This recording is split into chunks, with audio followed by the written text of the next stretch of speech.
Hi friends, आप सभी को मेरा नमस्कार। विजेता जीएस रिसर्च सेंटर बिहार में आप सभी का स्वागत है।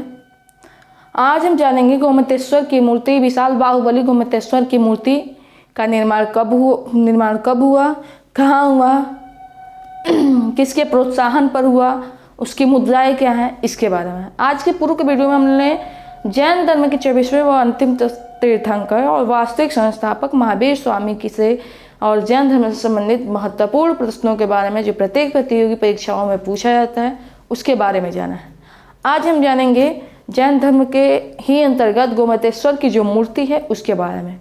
इसके बाद ये वीडियो जैन धर्म से संबंधित समाप्त हो जाएगा। नेक्स्ट धर्म का हम स्टार्ट करेंगे। तो आइए दोस्तों स्टार्ट करते हैं।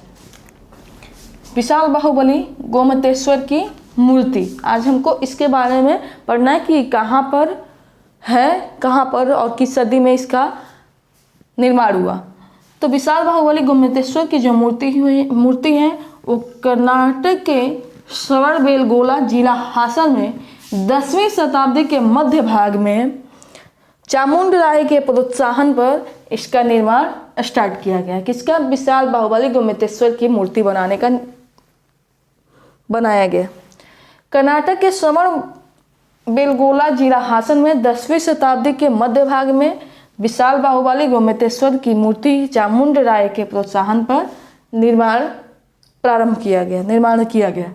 तो आइए दोस्तों जानते हैं विशाल बाहुबली जो गोमतेश्वर की मूर्ति है वो कहाँ पे है। तो कर्नाटक के श्रवणबेलगोला जिला हासन में है।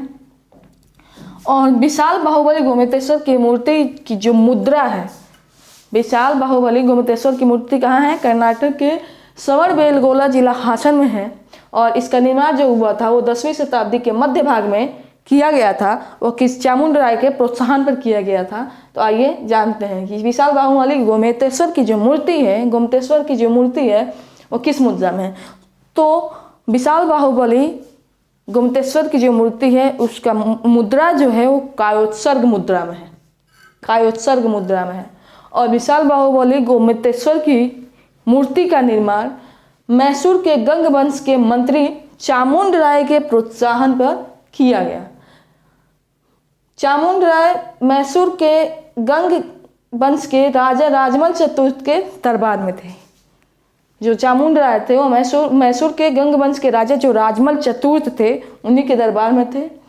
और इन्हीं के प्रोत्साहन पर यानी कि चामुंडराय के ही प्रोत्साहन पर गोमतेश्वर मूर्ति का निर्माण किया गया। नेक्स्ट आते हैं गोमतेश्वर की जो मूर्ति है यानी विशाल बाहुबली गोमतेश्वर की जो मूर्ति है उसकी ऊंचाई कितनी है। तो जो उसकी ऊंचाई है वो है 18 मीटर। गोमतेश्वर की मूर्ति कैसे बनी है? तो गोमतेश्वर की मूर्ति एक चट्टान है, एक ही चट्टान को काट कर गोमतेश्वर की मूर्ति बनाई गई है। वो चट्टान कौन सी है? तो विंध्यगिरि पर्वत जो है, विंध्यगिरि पर्वत पर एक ही चट्टान को काट कर गोमतेश्वर की मूर्ति बनाई गई है। उम्मीद करती हूँ विशाल बाहुबली गोमतेश्वर की मूर्ति से संबंधित जो प्रश्न है, 3-4 जो प्रश्न आते हैं वो आप लोगों को अच्छे से समझ में आया होगा। अब नेक्स्ट हम जानते हैं जैन धर्म के तीर्थंकरों के बारे में कि जैन धर्म के जो तीर्थंकर थे उनका क्या नाम था और कौन से स्थान पे आते थे, प्रथम, द्वितीय, तृतीय, उनका क्रम कौन सा था और उनका प्रतीक चिन्ह क्या था। ये भी प्रत्येक प्रतियोगी परीक्षाओं में पूछा जाता है। कहीं कहीं पूछ देता है कि ऋषभ देव का जो प्रतीक चिन्ह है वो क्या है, या 24वें वो अंतिम तीर्थंकर जो हैं उनका प्रतीक चिन्ह कौन सा है। तो आइए जानते हैं। जैन धर्म के तीर्थंकर जो हैं पहले हैं वो ऋषभ देव। वो कौन से तीर्थंकर हैं?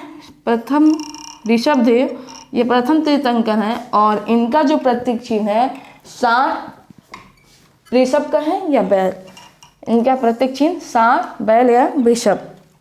नेक्स्ट आते हैं अजीतनाथ। अजीतनाथ जो तीर्थंकर है वो द्वितीय तीर्थंकर हैं जैन धर्म के। और इनका जो प्रतीक चिन्ह है हाथी। नेक्स्ट आते हैं सांपरश्व। सांपरश्व जो है वो सप्तम तीर्थंकर हैं और इनका जो प्रतीक चिन्ह है वह है स्वास्तिक। नेक्स्ट आते हैं नामी। नामी जो हैं वो 21वें नंबर के तीर्थंकर हैं, 21वें तीर्थंकर हैं और इनका जो प्रतीक चिन्ह है वो है नील कमल। नेक्स्ट आते हैं अरष्टनेमी। अरष्टनेमी जो हैं वो 22वें तीर्थंकर हैं और इनका प्रतीक चिन्ह शंख है। नेक्स्ट आते हैं पार्श्व, ये मोस्ट है, ऋषभ देव वाला भी पूछता है, ये जो बताए गए हैं मोस्ट इम्पोर्टेंट ही बताए गए हैं। नेक्स्ट आते हैं पार्श्व, पार्श्व जो है वो 23वें तीर्थंकर हैं और इनका जो प्रतीक चिन्ह है वो है सर्प।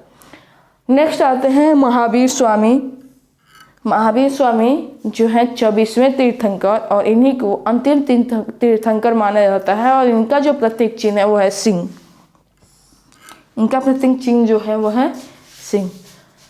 अब इससे भी मोस्ट इम्पोर्टेंट बात समझने वाली बात यह है कि ऋग्वेद में प्रश्न बन जाता है कि ऋग्वेद में किन दो जैन धर्म के किन दो तीर्थंकरों का नाम मिलता है, नामों का उल्लेख मिलता है। तो जो दो जैन तीर्थंकर हैं ऋषभदेव और अरष्टनेमी, ऋषभदेव और अरष्टनेमी, इन्हीं के नामों का उल्लेख ऋग्वेद में मिलता है, मोस्ट इम्पोर्टेंट है। नेक्स्ट आते हैं अरष्टनेमी, अरष्टनेमी को भगवान कृष्ण के निकट संबंधी बताया गया है। अरष्टनेमी जो तीर्थंकर हैं, अरष्टनेमी जो तीर्थंकर हैं 22वें तीर्थंकर जिनका प्रतीक चिन्ह शंख है, उनको भगवान कृष्ण के निकट संबंधी माना गया है। उम्मीद करती हूँ कि जैन धर्म से संबंधित जो प्रश्न था, जो प्रश्न बनते हैं वो आप लोगों को अच्छे से समझ में आया होगा। अगर वीडियो अच्छा लगा हो तो लाइक करें, सब्सक्राइब करें और ज़्यादा से ज़्यादा शेयर करें। तब तक के लिए बहुत बहुत धन्यवाद।